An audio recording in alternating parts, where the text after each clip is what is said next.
ইন্নাল হামদুলিল্লাহ ওয়াসসালাতু ওয়াসসালামু আলা রাসূলিল্লাহ আম্মা বাদ। আমার প্রিয় মুসলিম ভাই ও বোন, তাগুত হাসিনাকে উৎখাতের আন্দোলন নিয়ে দেশ জুড়ে চলছে নানান আলাপ আলোচনা। আন্দোলনের মাস্টার মাইন্ড নিয়েও চলছে নানান বিশ্লেষণ। কিভাবে সম্ভব হলো 16টি বছর ধরে ক্ষমতার আসনে চেপে বসা দাম্ভিক স্বৈরাচারের এমন লাঞ্ছনাদায়ক পতন? কিভাবে অল্প সময়ে পুরো দেশ জুড়ে সংগঠিত হলো ছাত্র জনতার এই দুর্বার আন্দোলন? মূলত কোন বিষয় সব শ্রেণীর মানুষকে তাগুত হাসিনার বিরুদ্ধে একত্রিত হতে বাধ্য করেছিল? শহর থেকে পাড়া মহল্লা, রিক্সা চালক থেকে চাকুরিজীবী, ছোট শিশু থেকে ভার্সিটির স্টুডেন্ট, ওলামায়ে কেরাম থেকে জেনারেল শিক্ষিত, সব শ্রেণী পেশার মানুষ কেন হাসিনার পতনের জন্য কাঁধে কাঁধ মিলিয়ে মাঠে নেমেছিল? তাগুত হাসিনা সরকারের ইসলাম বিদ্বেষ, ভারতের কাছে দেশকে জিম্মি করে রাখা ও দীর্ঘ সময়ের জুলুম নির্যাতনই ছিল এর উল্লেখযোগ্য কারণ। তাগুত হাসিনার শাসন আমলে ইসলাম বিদ্বেষ এত চরম মাত্রায় পৌঁছেছিল যে প্রিয় নবী সাল্লাল্লাহু আলাইহি ওয়াসাল্লামের সুন্নাহ পালনের কারণে মুসলিম যুবকদের জঙ্গি আখ্যায়িত করে হয়রানি করা হতো, নারী শিক্ষার্থীদের হিজাব পরিধানে বাধা প্রয়োগ করা হতো, কমলমতি মুসলিম শিক্ষার্থীদের ঈমান হারা করার জন্য শিক্ষা সিলেবাসে যুক্ত করা হয়েছিল ঈমান বিধ্বংসী বিভিন্ন বিষয়। ট্রান্সজেন্ডার ও সমকামিতার মতো জঘন্য বিষয়গুলো প্রমোট করে মুসলিমদের পঙ্গু ও বিকৃত স্বভাবে পরিণত করার ষড়যন্ত্র চলছিল। তাগুত হাসিনা মোদির গোলামি ও হিন্দুত্ববাদ প্রীতির কারণে এদেশকে ভারতের কাছে জিম্মি করে রেখেছিল। এ কারণেই সংখ্যাগরিষ্ঠ মুসলিমরা দিন পালনে পদে পদে বাধার সম্মুখীন হতো, আর সংখ্যালঘু হিন্দুরা পূজার উৎসবে প্রকাশ্যে অস্ত্র হাতে জয় শ্রীরামের স্লোগান দিত। হাসিনার ইসলাম বিদ্বেষ, ভারত প্রীতি ও জুলুম নির্যাতনের কারণেই এদেশের সর্বস্তরের মুসলিমরা তাগুত হাসিনা সরকারকে উৎখাতের জন্য মরিয়া হয়ে উঠেছিল।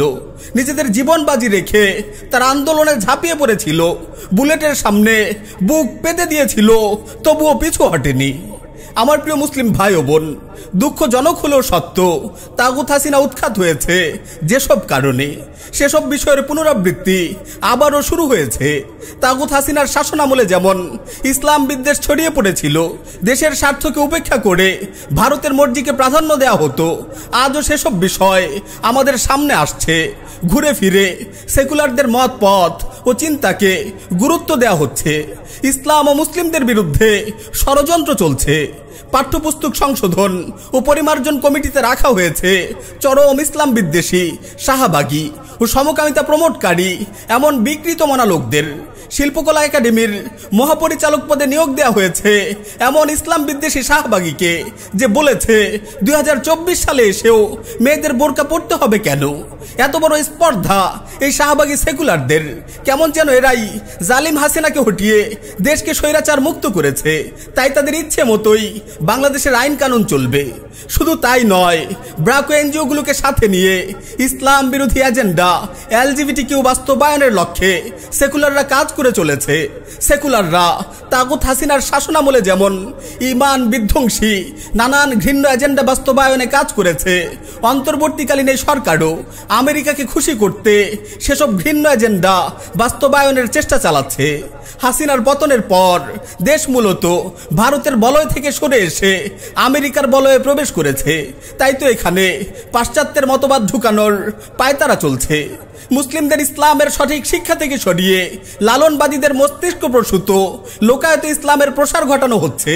তাছাড়া উপর দিয়ে ভারত বিরোধিতার কথা বলা হলেও এখনো ভারতের প্রতি নতজানু মনোভাব দেখানো হচ্ছে। দেশের মানুষ ন্যায্য দামে ইলিশ পাচ্ছে না, অথচ ইলিশ পাঠানো হচ্ছে দেশের প্রধান শত্রু দেশ ভারতে। সেখানের হিন্দুরা যেন ইলিশ খেয়ে আয়েশের সাথে পূজা উদযাপন করতে পারে। আমার প্রিয় মুসলিম ভাই ও বোন, এদেশের মুসলিমরা ভারতের স্বরূপ যেমন জানে, আমেরিকার স্বরূপও তারা জানে। তারা ভালো করেই জানে মুসলিমদের প্রধান শত্রু ইসরায়েলের ইহুদিদের সহায়তা করে যাচ্ছে এই আমেরিকাই, যাদের হাত রঞ্জিত হয়েছে লাখো লাখো মুসলিমের রক্তে। আর মুসলিমরা ভালো করেই জানে আমেরিকার ভূত কিভাবে তাড়াতে হয়। আমেরিকা বহু দম্বদাপট দেখিয়ে আফগানিস্তানে এসেছিল, অনেক ঔদ্ধত্য দেখিয়েছিল। পরিশেষে তাদের পরিণতি কি হয়েছিল? লাঞ্ছনাদায়ক পরাজয় বরণ করেই তারা আফগানিস্তান থেকে পালিয়ে গিয়েছিল। সুতরাং আজও যারা আমাদের এই দেশকে আমেরিকার গোলাম রাষ্ট্রে পরিণত করে নিজেদের ক্ষমতাকে পাকাপোক্ত করার স্বপ্ন দেখছে, পাশ্চাত্যের নোংরা কালচার এদেশে বিস্তার করে আমেরিকাকে খুশি করার চেষ্টা চালাচ্ছে, আমরা তাদের সতর্ক করে দিতে চাই, এদেশের মুসলিমরা ভারত কিংবা আমেরিকা কারো গোলামি ও আগ্রাসন মেনে নেবে না। তাগুত হাসিনার পতনের এই আন্দোলন থেকে তোমরা শিক্ষা নাও। ভারতের গোলামি হাসিনাকে ক্ষমতায় টিকিয়ে রাখতে পারেনি। লীগের বিশাল গুন্ডা বাহিনী থাকা সত্ত্বেও হাসিনা নিজের গদি ধরে রাখতে পারেনি। ছাত্র জনতার সাহসী অগ্রযাত্রার সামনে সব জালিমের পতন ঘটেছে। এই আন্দোলন থেকে মুসলিমদের সবচেয়ে বড় অর্জন হলো মুসলিম তরুণরা জেগে উঠেছে। তারা তাদের হারিয়ে যাওয়া সাহস আবারও ফিরে পেয়েছে। তারা এখন হকের জন্য ও ইনসাফ প্রতিষ্ঠার জন্য জীবন দিতে শিখেছে। হিন্দুত্ববাদী কিংবা পাশ্চাত্যের কোনো শক্তি তাদের দমাতে পারবে না বিইজনিল্লাহ।